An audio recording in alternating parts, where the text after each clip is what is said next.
Sumainyo ang Panginoon. Sumaiyo rin. Ang mabuting balita ng Panginoon ayon kay San Mateo. Papuri sa iyo, Panginoon.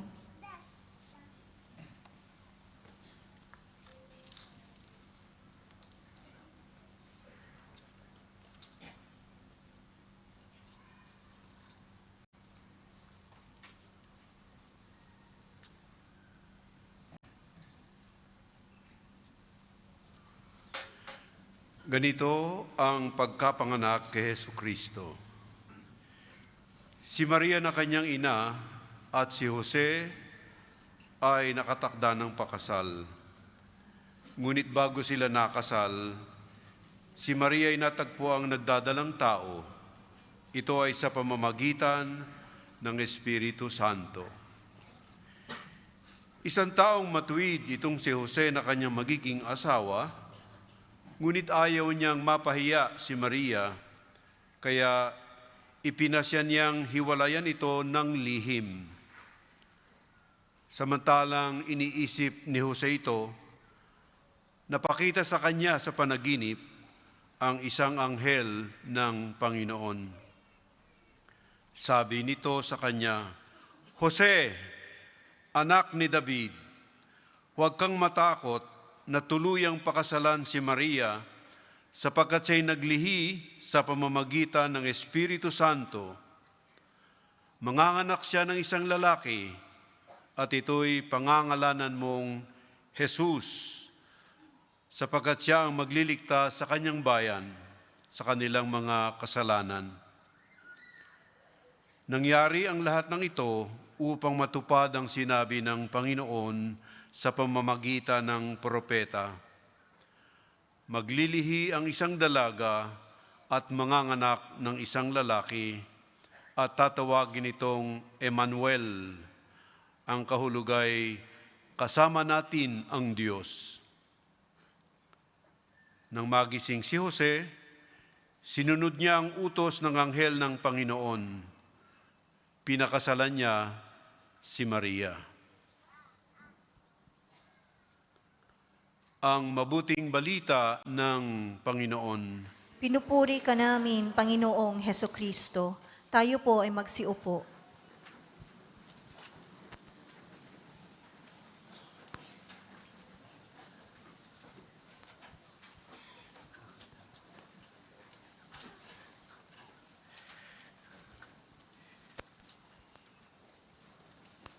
Isang magandang gabi po sa inyong lahat. Magandang gabi po, Father Troy at Father Jose. Masaya ba ang simbang gabi niyo? Talaga? Hindi ba kayo napipikon sa simbang gabi na to? Susubukan natin. Pwede hubang tingnan nyo ngayong katabi nyo kasi giniginaw yan eh. Di ba? At pakitanong naman, naligo ka ba? Di ba, napikon? Mamaya may kaaway ka na. Mga kapatid, ngayong ika-6 na simbang gabi, sino na ho ba dito ang naka-6 na gabi? Yehey! Palakpakan po natin sila. Hindi madali, pero nandito tayo dahil mahalaga sa atin ang simbang gabi. Sa Ebanghelyong ipinahayag ngayon, napakinggan natin na si Maria at si Jose ay nakatakdang magpakasal.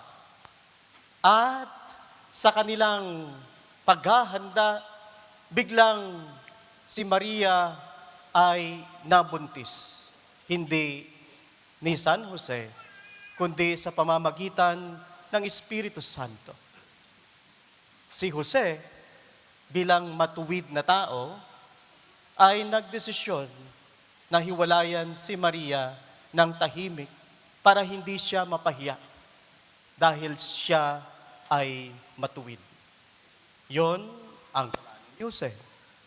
Ngunit, Sa kanyang pagmumuni-muni, sa kanyang panaginip, nagpakita ang anghel at sinabi kay Jose, Jose, anak ni David, ikaw ay tuluyang pakasalan si Maria dahil siya ay nagbubuntis at nagdadalang tao at ang dinadala niya ay sa pamamagitan ng Espiritu Santo. Yan ang nangyari. Kaya pagkagising ni Jose, kaagad-agad niyang pinuntahan si Maria at sila ay nagsama. Si San Jose bilang simbolo ng ating ika-6 na simbang gabi. Ano ba ang mayroon si San Jose?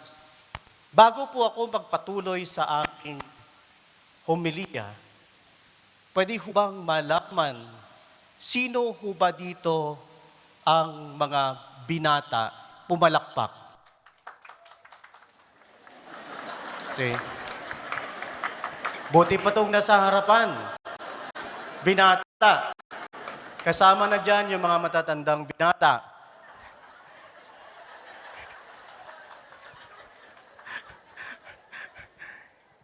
Sino na ang mga dalaga pumalakpak? O mga binata, alam nyo na kung sinong dalaga. Kasama na rin dyan yung matatandang dalaga. Pwede mo bang malaman kung sino dito yung may asawa? Yung mga nagkukunwari dyan, pumalakpak ka, please. Tinatanong ko lang ito kasi gusto kong masigurado na ang aking sasabihin ngayon ay nakakonekta sa ating lahat. Si San Jose, okay, ay isang mabuting asawa at mabuting ama. Yan ang aking nais ngayong puntuhin sa ating ika-6 na gabi. Si San Jose bilang modelo ng mabuting ama at mabuting asawa. May 3 katangian si San Jose. Una, ayon sa Ebanghelyong ipinahayag, siya ay, hello? Ano yung weed? Mukhang nilalamig na kayo, no? Nanginginom, weed. Ano? Matuwid. Matuwid. Sa wikang Ingles, righteous or just. Ano ba ang matuwid? Ang matuwid na tao ay bukas sa kalooban ng Diyos. Ang matuwid na tao ay isang taong sumusunod sa Diyos. Ang matuwid na tao ay may kilalang Diyos. Ang matuwid na tao ay nakikinig sa Diyos. Yan si San Jose. Mayroon siyang sariling plano. Napakasalan si Maria. Pero sa kanilang paghahanda, biglang nabago. Nagkaroon siya ng kaniyang plano na iligtas si Maria sa kahihiyan. Kaya dahil siya ay matuwid, dahil siya ay tapat sa batas ng mga Hudyo, siya ay tahimik na lamang naaalis sa buhay ni Maria. Yan ang kaniyang plano. Pero sa kaniyang panaginip, kinausap siya ng anghel. At pagkatapos nito, si San Jose ay nakinig sa Diyos at sinunod niya ang utos ng Diyos, sinunod niya ang oban ng Diyos, sinunod niya ang direksyon ng Diyos. Kaya pinakasalan niya si Maria. Yan ang matuwid. Sa mga nagnanais mag-asawa na dalaga, ano ba ang batayan mo pag pumili ka ng mapapangasawa mo? Tall, dark, or too dark? and handsome. Ito ba ang batayan mo? Ang batayan sa isang mapapangasawa, itong si San Jose. Hanapin mo ang lalaki. Kaya tama yung kanta eh. Kung ako'y mag-aasawa, ang pipiliin ko.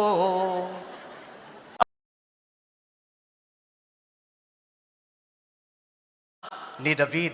Di ba tinawag si Jose? Jose, anak ni David. Hindi yung anak ng bumbero, ng pulis. Anak ni David. That siya ay matuwid. Matuwid. Hindi maskulado. Hindi heartthrob. Hindi metrosexual. Hindi guwapings. Tingnan nyo naman.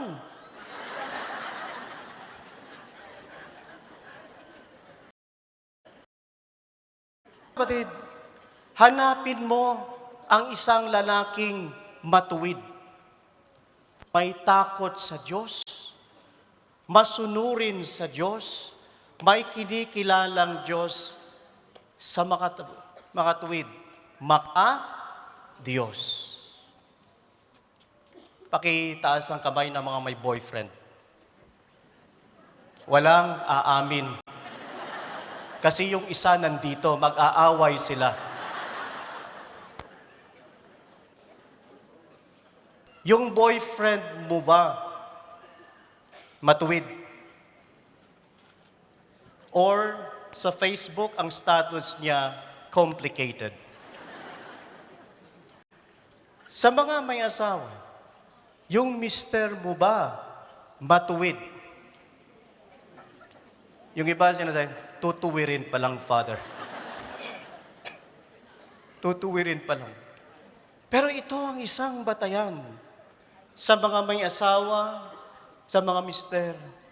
Gayahin niyo si San Jose. Huwag na huwag niyong kakalimutan ang Diyos sa buhay niyo. Hindi mali ang magtaguyod ng pamilya. Marami sa inyong mga mister na nandirito na malayo sa pamilya. Pero ginawa niyo ang lahat para matugunan ang pangangailangan ng pamilya niyo. Kahit hindi madali ang buhay dito. Kahit hinaharap niyo ang pinakamalakas na bagyo. Anong pinakamalakas na bagyo sa Pilipinas? Hindi. Hindi. Hindi. Hindi. Ito. Kay rami ng winasak na, kay rami ng kay rami ng sabay-sabay.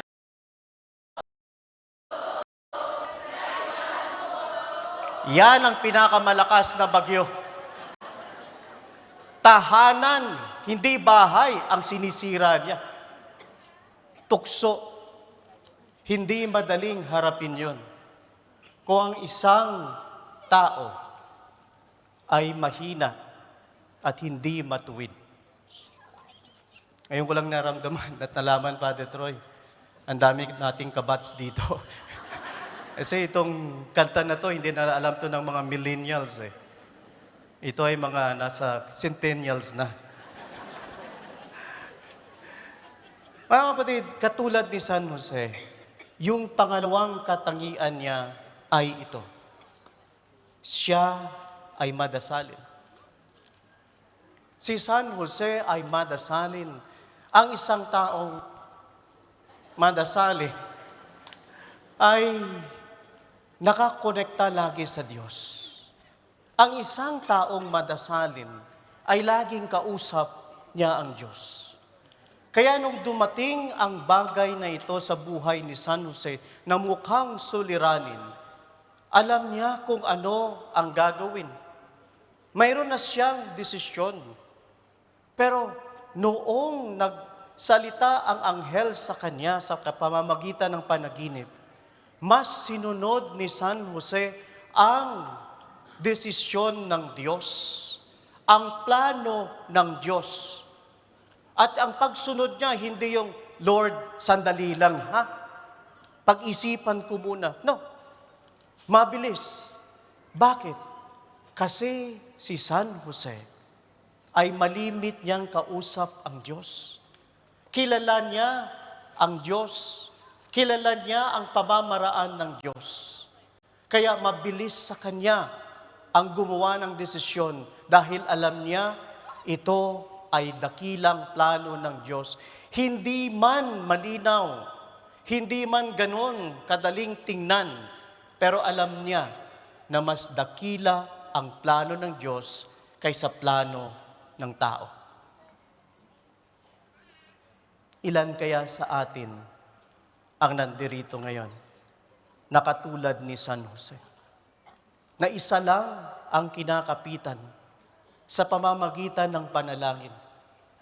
Walang iba ang Diyos. Isa lang ang inaasahan, walang iba ang Diyos. Hindi lahat na nandirito nung unang araw na pumunta kayo rito, malinaw sa inyo kung ano ang magiging buhay nyo rito. Kaya bago umalis ng Pilipinas, ilang beses kang nasa Quiapo, nagdarasal sa Nazareno. Na kapag kumapit ka sa Nazareno, halos pitpitin mo yung kamay ng Nazareno. Kaya ngayon, pilay yung kamay niya. Ilan sa inyo ang nilinis ang baklaran? Hindi nag-arkila ng vacuum cleaner dahil naglakad ka ng paluhod. Diyos lang ang inaasahan mo. Sa pamamagitan ng panalangin, Diyos lang ang inaasahan mo. At hanggang ngayon, malamang kung bakit ka nandito, dahil sa Diyos ka pa rin kumakapit. Amen? Yan din si San Jose.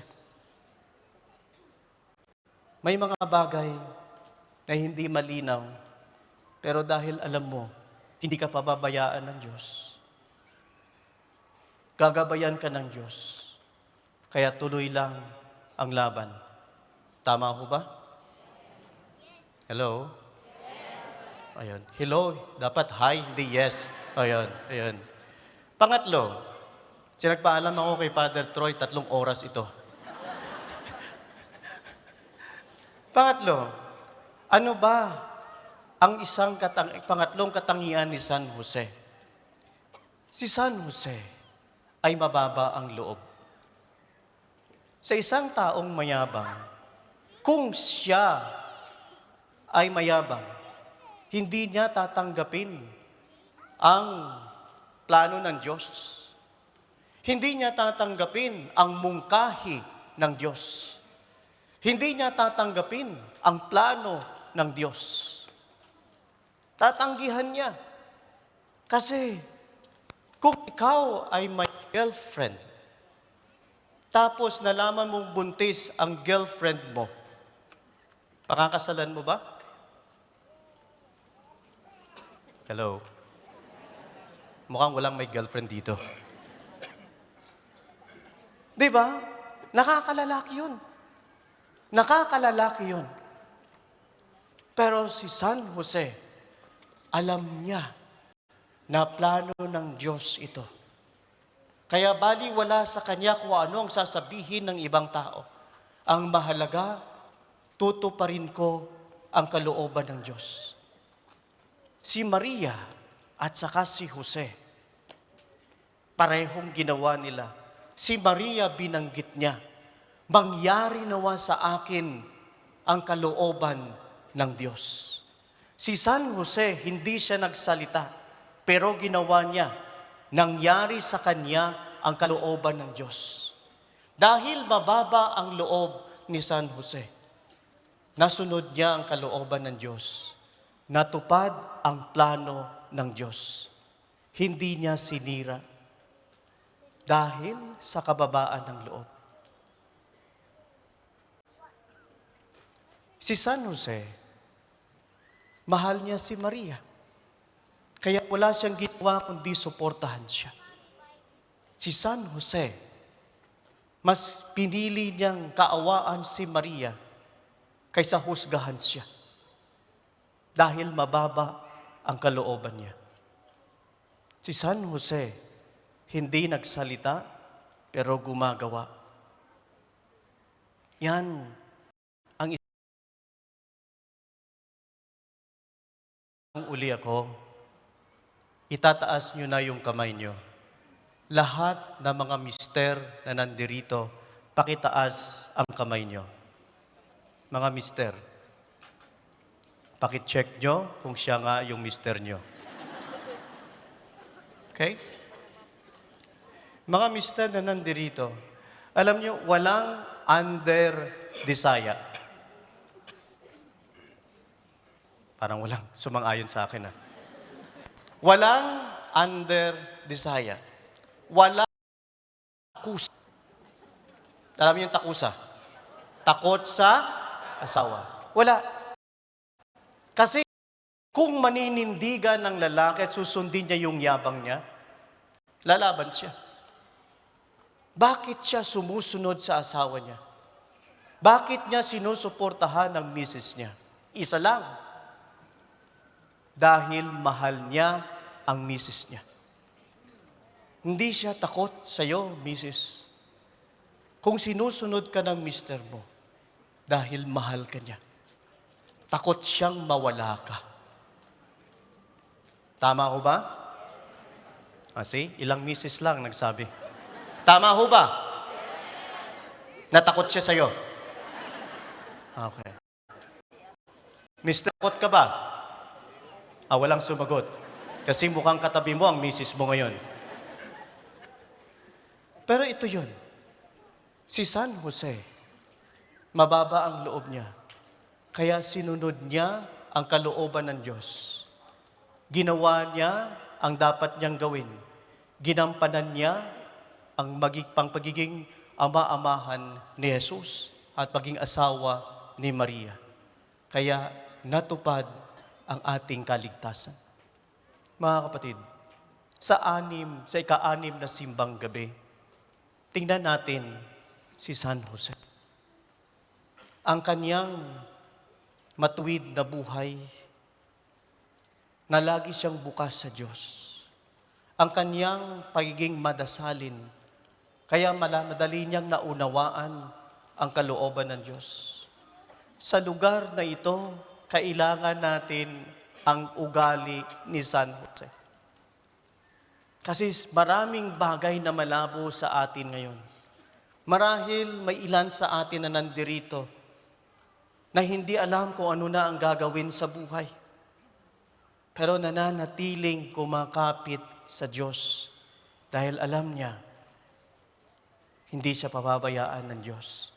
Ang Diyos na kasama niya mula Pilipinas papunta rito ay parehong Diyos na inaasahan niya hanggang ngayon. Amen? Ang Diyos na dinadasalan niya mula Pilipinas hanggang dito ay parehong Diyos na dinadasalan niya. Hindi siya nagbago ng Diyos kahit sinusubok ang buhay niya. Si San Jose, hindi nagbago sa Diyos dahil kilala niya ang Diyos. Kaya manatiling nagdarasal. Nagdarasal ka ba? Yes, Father. Bago maligo. Pag malamig, dadaw-daw.